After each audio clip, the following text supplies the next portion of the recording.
he did not want Jezebel to kill him, so he took off running. But then he asked God to take his life. It's kind of interesting. I guess he just didn't want the bad guys to do it. Let God go ahead and do the job. Yeah, maybe so. And I guess I have a couple slides for this later, but I guess I'll get into the mental health side at this point.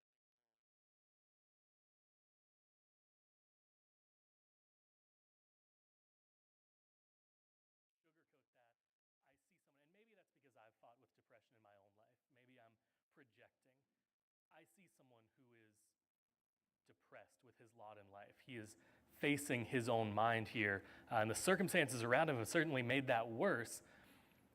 A lot of times, supposedly irrational thoughts or ideas make a lot of sense in context. And I think for Elijah's mindset here, he's thinking, I'm going to die anyway.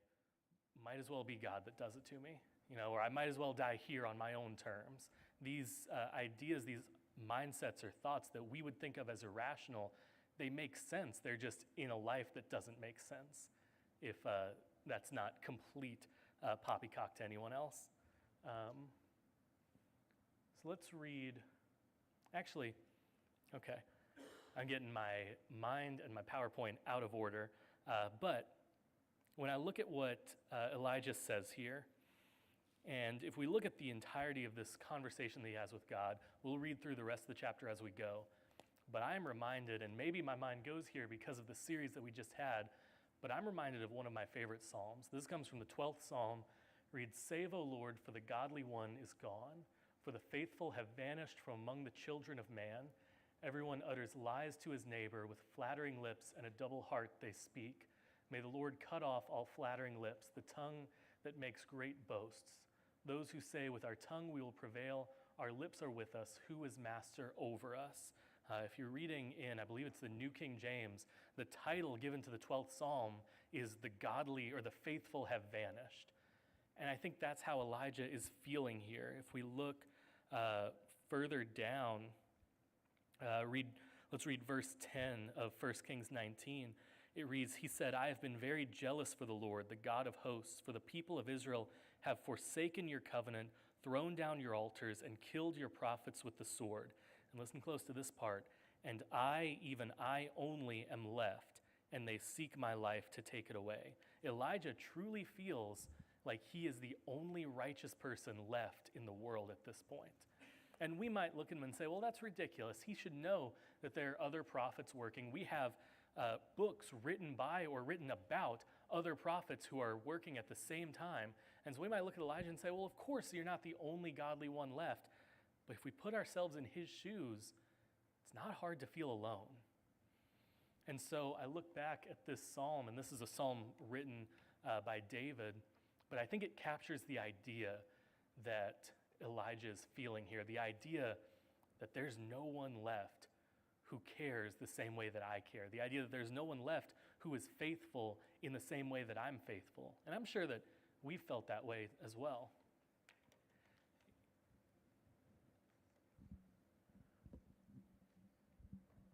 I can kind of understand the feeling that he had, or I empathize with it, whatever you want to call it. You see, although those others were out there, they weren't as obvious.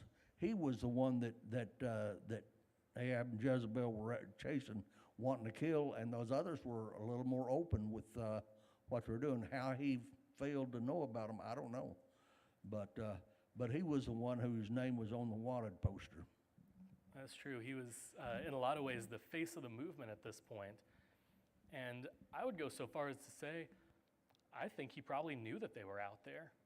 I think it would be hard for me to believe that someone as active as Elijah didn't have connections with other people in Israel and in Judah who were still faithful, but they weren't there in the moment. They weren't with him at the time. He didn't have any fellowship in 1 Kings 19, and so I don't think it's hard to see where that loneliness is coming from.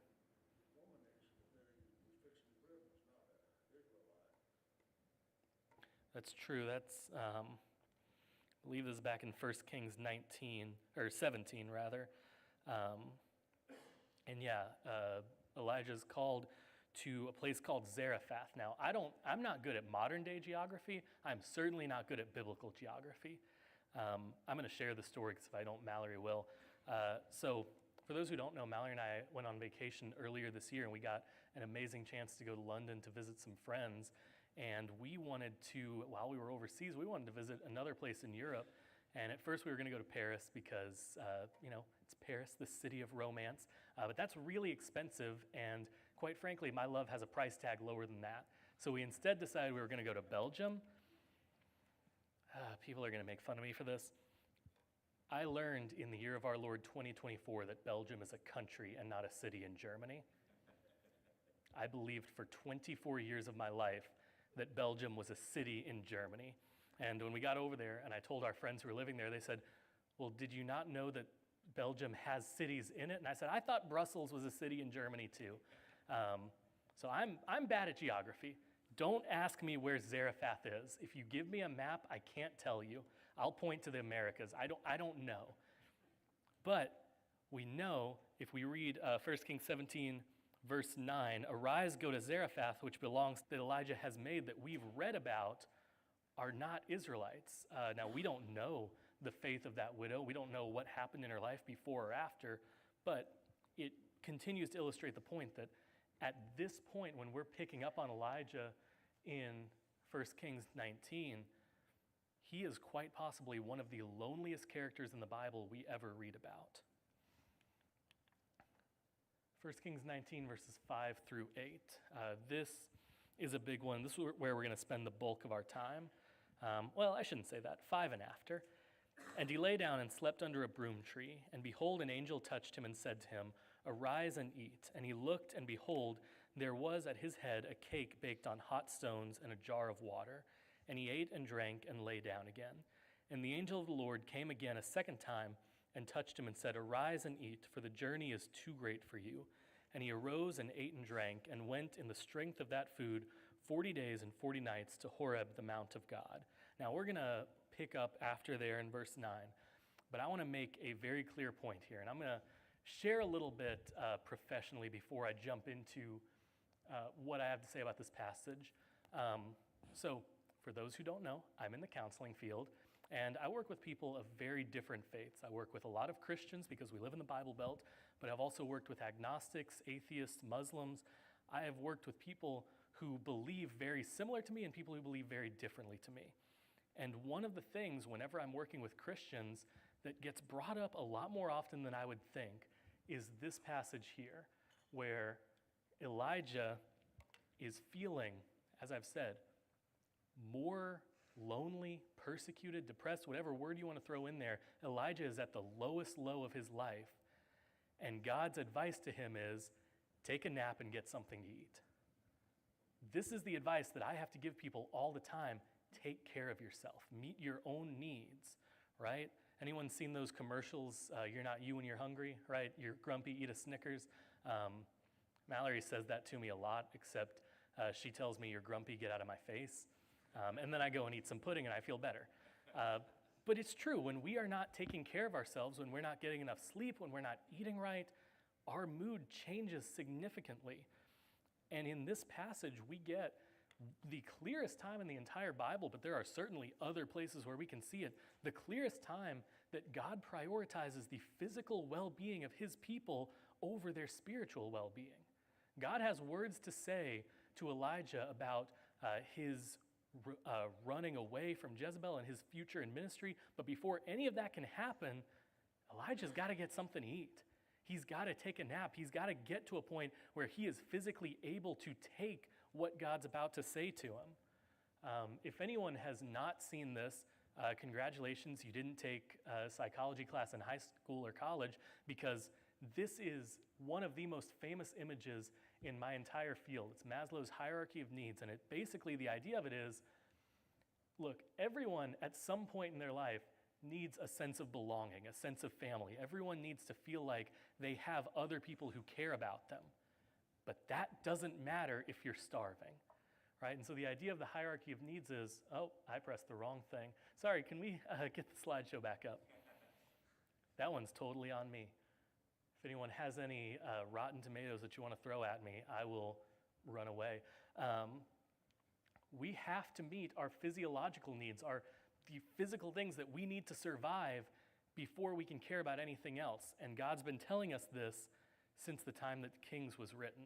God has been telling us from the very beginning, hey, you got to take care of yourself before you can worry about safety, before you can worry about love, before you can worry about finding a job where you feel fulfilled. You have to be in a place where physically you are able to do all of that. I believe it's something that a lot of people might have wrestled with on mission trips when you go to other countries, right? Is that a lot of people don't care about God if they don't know where their next meal's coming from. And you know what? I'm going to get a little controversial today. I probably wouldn't either.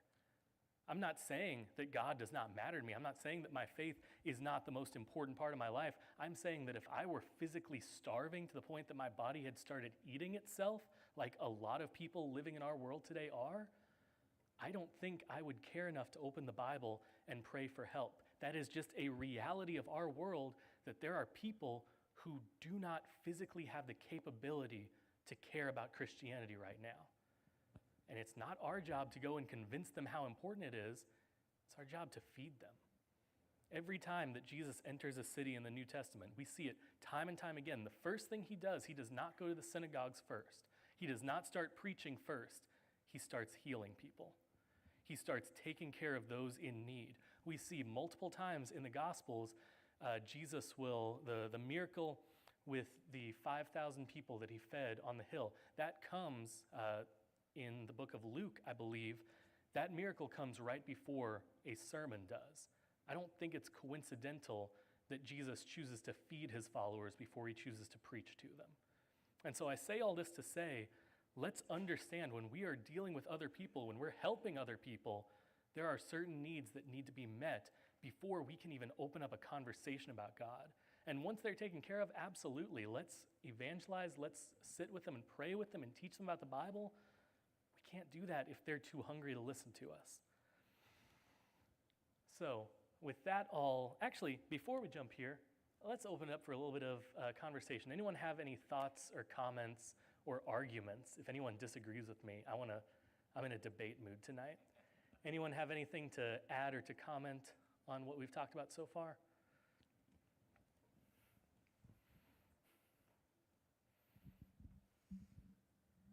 So when I was back in college, I went with Let's Start Talking over to Europe to teach English using the Bible. Actually to Germany, not to Belgium. Were you in Belgium? No, I was in Germany. The capital? Anyway, so one of the things they stressed to us was that we take a day off every week and not visit with our students, not do anything with the church. And they said that is because you've got to take care of your needs. And that was really hard for us to do, but we learned we really did need to do that because we felt like we were kind of on display all the time for everybody. And we needed just that downtime just to get away and regroup in our brains. Absolutely. So I think that was an important thing they had us do.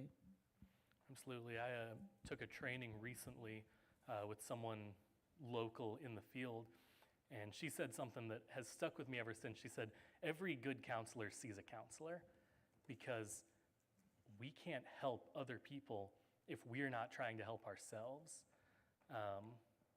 And maybe a different, less, I guess, poetic way of putting it, or less cliche way of putting it, a lot of times these crises come, we would think about burnout, right? I feel like Elijah here is, in our modern day language, burnt out. You can't be burnt out if you were never on fire to begin with. So it is not a reflection on Elijah's moral character that he gets burnt out. It's a consequence of how hard he's fought for so long at this point. But yeah, absolutely. Any other comments? All right, well, let's hop forward a little bit. Let's start in verse 9, 1 Kings 19. There he came to a cave and lodged in it, and behold, the word of the Lord came to him and said to him, "What are you doing here, Elijah?" He said, "I have been very jealous for the Lord, the God of hosts, for the people of Israel have forsaken your covenant, thrown down your altars, and killed your prophets with the sword. And even I only am left, and they seek to take it and they seek my life to take it away. And he said, go out and stand on the mountain before the Lord. And behold, the Lord passed by, and a great and strong wind tore the mountains and broke in pieces the rocks before the Lord. But the Lord was not in the wind. And after the wind, an earthquake, but the Lord was not in the earthquake. And after the earthquake, a fire, but the Lord was not in the fire. Now we're going to cut off right there at verse 12, part A. And let's talk about these three things that happen, right? I have included on here sources for times that God has spoken through or appeared in these different calamities that come, right? In Job 38, this is after Job has given a very similar speech to what Elijah says, where Job says, God, it would be better if I had never been born. And he has this back and forth with his three friends, and then a fourth or fifth person shows up, and they have this huge poetic discussion that we never study, even though we really should.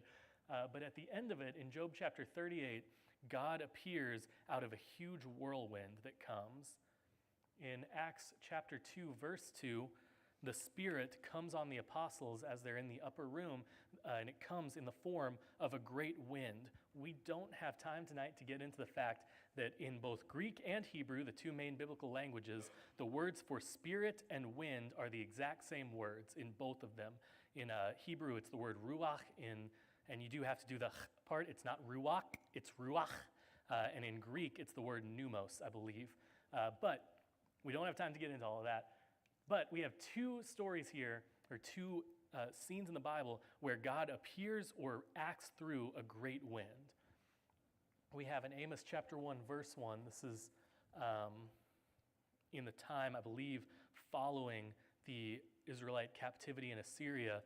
We're told about a certain king over Judah, and it tells us that this is happening before the great earthquake comes. And as we read through Amos, and again, I wish we had more time tonight, but as you read through Amos, it tells more about that great earthquake, and we learn that that's a way that God is communicating with his people. In Acts 16, this is the story of Paul in prison, and a great earthquake comes and frees Paul and his companion while they're in prison. And so again, God is acting through an earthquake.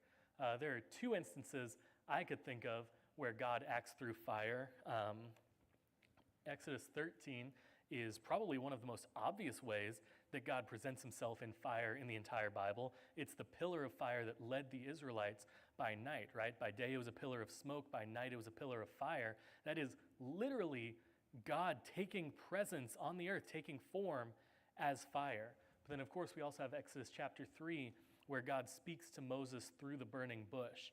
The reason that I bring all this up is because I've heard sermons classes on this topic before, and a lot of people overlook what I feel like is a really important point here. Elijah was expecting God in each and every one of these instances, because that's how God's communicated. Throughout the entire Bible up till this point, and I'm not saying every time that God's communicated, but most of them, it's a spectacle. God is making his presence known to the people that he's talking to. God is making sure that no one can ignore him in these instances. We have scenes where the earth rips open and swallows people whole. We have God sending floods to the earth to drown out all of the sin. God acts in the Old Testament through calamities. Again, not every time, but often enough that Israelites reading this, students of the Bible reading this scene, are seeing, oh, there's a great wind. That's how God's going to talk to Elijah. Oh, there's an earthquake coming. That's how God's going to talk to Elijah.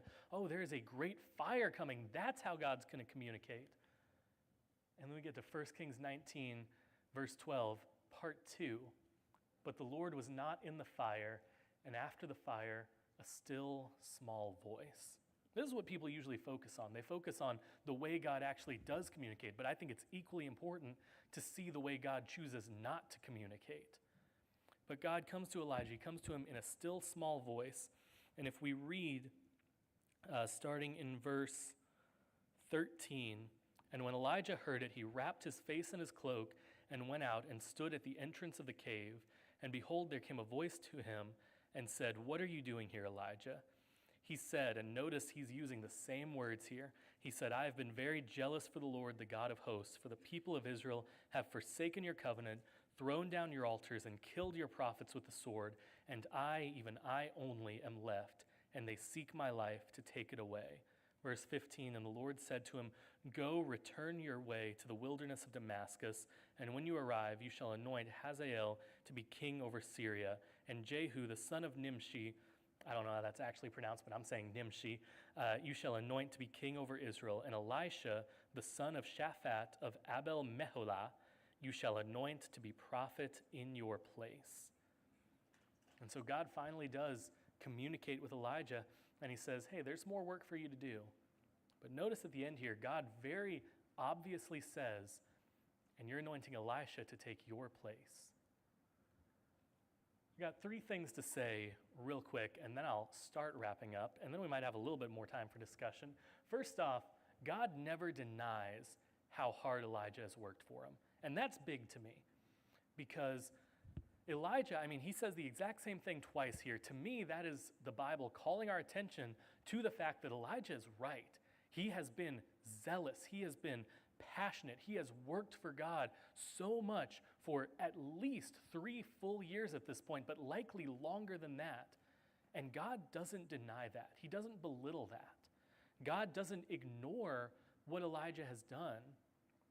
But there's more to do. And I think that we could take a page from this and acknowledge the good that people have done. Let's give each other a pat on the back. Let's thank each other and show some thankfulness, some thanksgiving for what we've done for one another, because it feels good to know that what you've done has been acknowledged by others. Second, God answers Elijah's plea. If we read through the rest of this, or rather, let's just look at verse 17. At the very end, it says, verse 17 and 18. Let's read verses 17 and 18. And the one who escapes from the sword of Hazael shall Jehu put to death, and the one who escapes from the sword of Jehu shall Elisha put to death. Yet I will leave 7,000 in Israel, all the knees that have not bowed to Baal, and every mouth that has not kissed him. That's God's way of saying there are 7,000 There are 7,000 followers of God. If there were 7,000 Christians at this point in the Bible, we'd have problems. 7,000 followers of God, Israelites, who have not abandoned him yet. 7,000 who have not fallen down at the altar of Baal yet. So God answers Elijah's plea. Elijah says, I'm the only one left. And God, again, God doesn't talk down to him. He doesn't say, you're wrong, Elijah, get it together.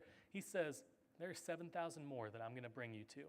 I'm going to bring you to these people, and you're going to have fellowship with them. You're going to have a family.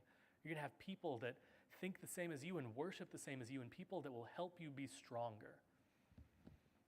And the part that I never really thought about much until I was preparing for this lesson, God tells Elijah that it's time for retirement. I am hopefully a very long time away from retirement. But for those who might be closer or even past that, I wonder what it was that told you it was time for it. I doubt any of us could say that God appeared to us on the mountaintop and told us, hey, it's time to clock out. But that's exactly what happens with Elijah. God tells Elijah, it's time, your time as a prophet has come to an end. And that's not God demoting him. That's not God saying you haven't done enough. That's God saying, hey, I hear you. You've done a good job. But the work's not done yet. He might be done as a prophet, but he still has to go and anoint these 2 kings. He has to go and anoint the new prophet to take his place. And so we see not an end to Elijah's ministry, but a transition, a new chapter in how Elijah's going to serve God. And we, unfortunately, just don't know enough about what happens afterwards in his life, but I have a hard time believing that he stopped serving God after this. I talked about that part here. So let's get to the point of this series, right? How do we handle a crisis of faith? When the time comes, and it's a when, not an if, when the time comes or comes again that you question your faith, how do we handle that? Well, first off, I'll let Counselor JT talk for just a second. Take care of yourself. You cannot serve God if you can't get out of bed in the morning. And again, I'm going to get controversial here, and the elders might come forward and say that they don't agree with me and usher me out of here, but you can't pray away depression. All right? Prayer helps. I'm not going to say that it doesn't. But if your brain doesn't make any serotonin, you can't pray it into doing that. Okay? If you have been through some horrific trauma, you can't pray that past away. Get help. Do something to take care of yourself. And the church can absolutely help with that. Having fellowship, having people in your life that care about you. There is study after study after study that shows being part of a faith, any faith, but especially Christianity. They won't tell you that part, but the studies show it pretty clearly. Especially being a Christian makes a difference. Anyone dealing with depression, anxiety, trauma, whatever it might be, being a Christian helps. You have a much better prognosis if you are involved in religion and spirituality. So take care of yourself, please. As a member of your family, as your friend, as your brother, please take care of yourself before you try to tackle these big questions. But second of all, learn to see God in the big moments and the small ones. There are moments in my life, huge things that I can look back on. I can say, God was working right there. I wonder how many times God was working in the small moments of my life that I never think about before. To me, that's the message in 1 Kings 19, that section where God sends all of these calamities and then speaks in a small voice. It's him saying, I'm there in the big and I'm there in the small. God's there in every sunset and every breath that we take. And sometimes he is changing our lives in ways that we're never going to understand in the smallest of ways. So learn to see God in the big moments and in the small ones. I was at one year when I was a camper at Mid-South, our counselor would ask us every day before we went to bed, actually this was before the junior counselor told us scary stories that made us wet the bed. But before that happened, when the counselor thought we were all going to sleep, he would ask us, how did you see God today? It wasn't, did you see God today? It was how. The assumption was that we saw him, and sometimes people had great things to say. Oh, someone got baptized today. I saw God there. Sometimes nothing big happened, and we would have to scratch our brains a little bit and think, well, I saw God in someone being nice to someone else. I saw God in the rainbow after the rain.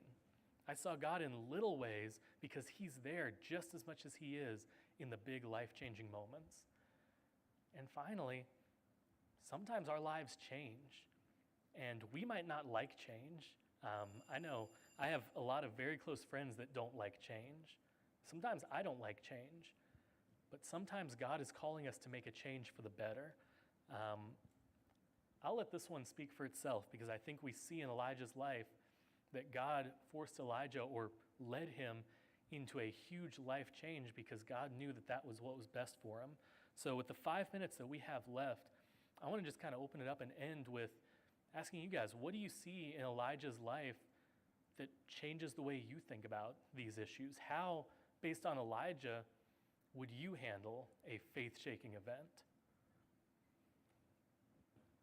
Yes. Give James just a second. This is one of the most interesting stories in all of Scripture to me, this whole thing that happens here. And there's so much things that you can talk about. But one of the things that jumped out to me tonight is verse 13, when it says, what are you doing here, Elijah? And, the assumption is that it's either God or... But it's kind of interesting that, why did he say that? Because he knew what he was doing here.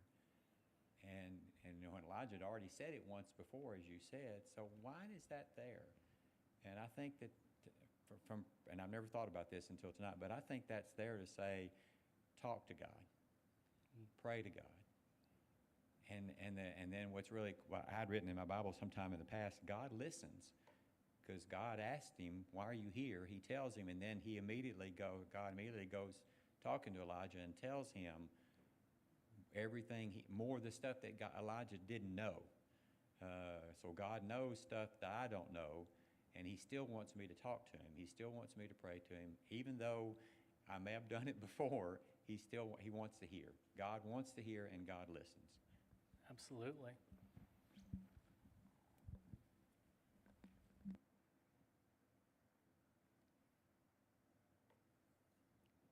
Any other feedback?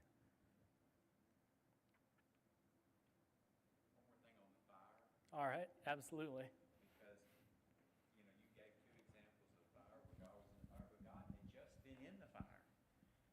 the chapter right before this, when they destroyed the prophets of Baal, all the fire came down, burned up the altar, did all that stuff. So why would Elijah not expect God to be in the fire? God had just been in the fire just a few days. I don't know how long it was before this, but that's really interesting. And then how did Elijah know that God was not in the wind, God was not in the earthquake, God was not in the fire? Because when those things happened, he didn't react. But when the gentle whisper came, then Elijah cowered. And so he knew God was. That's interesting to me. Why did he know he was in the whisper, but he wasn't in the other thing? So I don't know. It's true. But I like that note that we've just seen God act in this huge way in the chapter before, and we see the same sign happen, but it's for a different reason now. Yeah, that's something to think about. Well, you've led me to a thought that I've been ruminating a little bit, and I'll kind of voice it here, and I'll go ahead and say this is not a patented JT thought yet. I'm working through it in my head before I'm willing to put my name on it. So just as a little bit of backstory here, the word angel in the Bible does not carry the same meaning that it does in our language, right? In English, angel is pretty clearly those people with the long flowing blonde hair and the wings and the halos, even though they don't have wings in the Bible. Or if they do, it's attached to a wheel of eyes that's horrific to look at. Angels in our language have a very clear image associated with them that, quite frankly, comes from the Catholic Church. In the Bible, the word angel just means messenger. And in fact, I'm realizing I didn't even have to say all that because it does not say angel here. In verse, where is it? Oh, it does say angel. Verse 7, and the angel of the Lord came again a second time and touched him and said, arise and eat, for the journey is too great for you. So we're told that it's an angel, and I would argue pretty strongly that I think in this case it is a divine being. I think that this is a heavenly angel. But there are other times in the Bible where it says angel, and if we look at the context, it's probably talking about a human messenger. I wonder if there are times in our lives where the people around us, or even we ourselves, are the messengers for something that we're not even thinking about. Maybe God has sent us into someone's life to make a difference that we're not aware of. Because anyone can deliver a message, right? God can make me into a messenger just as easily as he can anyone else. And so maybe there are people who cross our paths for, I'm not going to get all Alabama, I believe there are angels among us, right? I'm not going to sing for you guys any longer than that because I have a bad voice, but you guys know the song I'm talking about. This is Tennessee. But I do think sometimes God sends us out into the world for a purpose that we might not be aware of at the time. So that's 7:15, and you guys don't want to make me sing again, so I will stop now. But I appreciate the participation that we had, and I appreciate you guys being here tonight and listening to me ramble for 45 minutes. I don't know, who's speaking next week? Next week is family night. You're next? Who you got next time? Mary and Martha. All right, so what was that, September 18th? Mark's gonna talk to us about Mary and Martha, and I'm excited for that one because that was a pair that I fought to keep on the list. So I hope that you guys will be here for that and for the rest of the series as we explore all kinds of different crises and how different people from the Bible reacted to it. So thank you, and I hope you have a great rest of your week.